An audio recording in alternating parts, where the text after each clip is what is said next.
We're back. Here in the Trilogy Lacrosse studios. That's right. We both had white T-shirts on.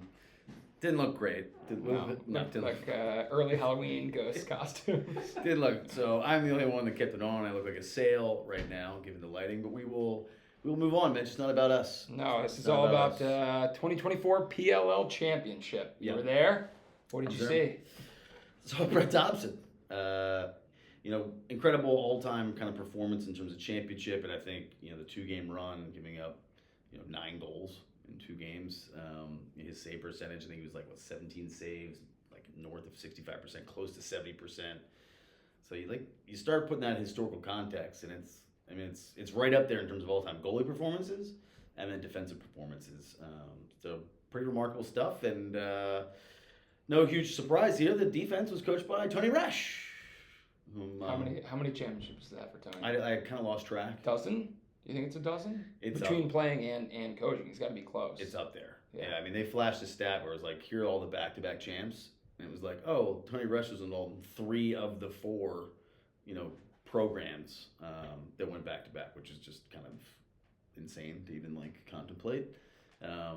So the other thing is we joked if the Whips win this. Are they the first dynasty of the PLL? But now the Archers have won back-to-back, and now they could be the first. Would you consider 3 straight a dynasty? I think 3 is the beginning of a dynasty for sure. Okay. If we back in the day of Saskatchewan Rush and the NLL, they had that 3 out of 4. It's it's right on the verge. I don't know. Really? Yeah. 3 out of 4, you can't. That's not how many do you have to win to get a dynasty in your book? Dynasty. I feel 4 is officially. I think 3 is that's a dynasty in the making. Okay. I think 4 is solidified. Okay. That would be my take. That's fair. Who else stood out to you in the game? Obviously the stats. The big goal scorers. There was a guy that you said was going to have to step up, Connor Fields, and he didn't really make an impact. But he chipped in with the goals, kind of empty netter. He played fine. I think in terms of who stood out. You look at it was more snippets of plays more than kind of anything else. If there's one guy that stood out offensively for Archers, it was Mac O'Keefe. Had a hat trick. Trey Leclerc. Mac O'Keefe never, having not played in the PLL Championship, he's kind of that's a dynasty in itself. Yeah, GMs this offseason just trade for Mac O'Keefe and your team will make the championship.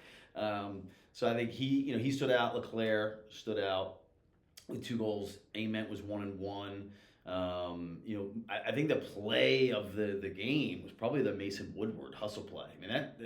Defensively, hustle play, 2-pointer. Just, the placement on that shot, just those little black triangles, when it slaps that black triangle in the corner. I don't know if they did that intentionally for the noise and the effect, but that was a great shot. It was a great play, like you said, the hustle play to get the ball and then to go and score. And they had been down a little bit, so that was exciting. But it was 5-5.5. You can't ask for any better from either team. It was that play, and then I think the Dyson Williams end of quarter kind of play off a feed from Ambler. Whip Snakes just got kind of lost a little bit defensively, and Williams just kind of Did that ball fall out of his stick, no. Or was it was intentional? Yeah, he slid it in. Yeah, it was super... Was that intentional, or did it slide out of his stick when he was trying to... he's a Canadian, so I should have known, right? It's Dyson Williams. Yeah. Come on. It was a unique way it came out of it, slid out of his stick. It wasn't a snap. It was slippery. Slide. It was slippery. Yeah, Canadian. It was Canadian. And I think Whip Snakes, they had their chances. They had shots, plenty of shots. They just couldn't solve the Dobson riddle. And I'll pose a question to you.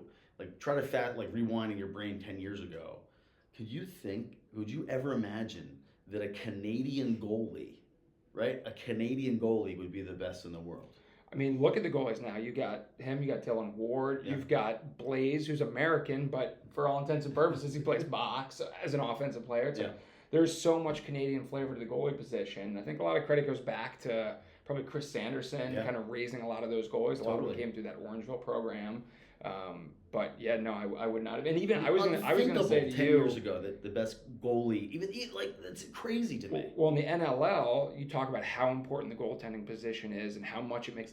That's starting to be the case now in the PLL, where it's if you don't have a hot goalie, you're not winning a championship. And that's certainly probably been true across the board. But if you have an unbelievable offense, you can kind of break through a hot goalie in outdoor lacrosse. Yeah.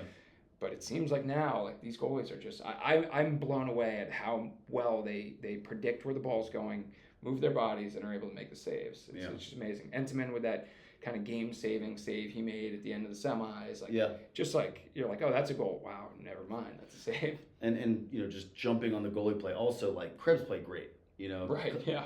Krebs played great too, and I think like one of the coolest moments from a broadcast perspective is we showed a side by side of Krebs and Dobson in the MAAC championship game back in 2022, and then it dissolved in kind of present day. And much has been made about these stories, but Krebs, wears number 0 offers coming out of high school, never played in high school, so for him to keep like betting on himself and keep grinding, I think it's such an inspiration for young players. Just like keep working hard, don't get distracted by your teammates and who's committing here and who's committing there. Just like focus on yourself, and Krebs did that, and it paid off. Like in droves, yeah. Well, when you talk about Canadian goals, how about MAAC goalies, right? They're having a moment now. So. Yeah. And the Bonnies were in, like the Bonnies. Oh, yeah, I saw a lot of Brown. A lot of Brown in Subaru Park. It was amazing. Yeah, Subaru Park, just a fantastic venue. Super thankful to them, obviously to the PLL, but just like to wrap up the season in Philadelphia, the crowd shows up. Subaru Park is such an amazing venue, and we got a great game. Last takeaway, favorite memory from this season? The Blaze goal was pretty cool. I think like you just that brings back that's like PTSD memories for me as a Cornell guy. Blaze scoring goals.